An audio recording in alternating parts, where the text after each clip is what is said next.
খণ্ড আগে তুমি মাকে প্রণাম করো। কেন? আগে বাবাকে করবে না মাকে করবেন? প্রণাম কাকে করবেন? আগে বাবাকে না আগে মাকে? বাবাকে কে চিনিয়েছে? ছেলে জানতো যে বাবা আমার এটা? কে চিনিয়েছে? তাহলে মাকে করবি না বাবাকে করবেন? বাবা নিজে বলে দিলেন আগে মাকে প্রণাম করো, তার তোমার মায়ের কাছে আমি বড়, তোমার মায়ের কাছে আমি বড়, আমি তোমার মায়ের স্বামী, আমি বড়। আচ্ছা বলুন তো, স্বামী দাঁড়িয়ে আছে, পিতা দাঁড়িয়ে আছে, তাকে আগে প্রণাম করবে? দেখেছেন, এবার উত্তর ঠিক দিয়েছেন মায়েরা। যতই বাবা দাঁড়িয়ে থাকুন না কেন, আগে স্বামীকে প্রণাম করতে হবে।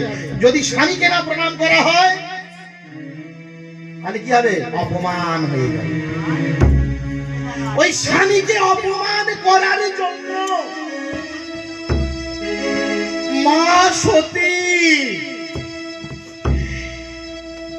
নিজের পিতা এমন অপমান করলেন, বানর ভরা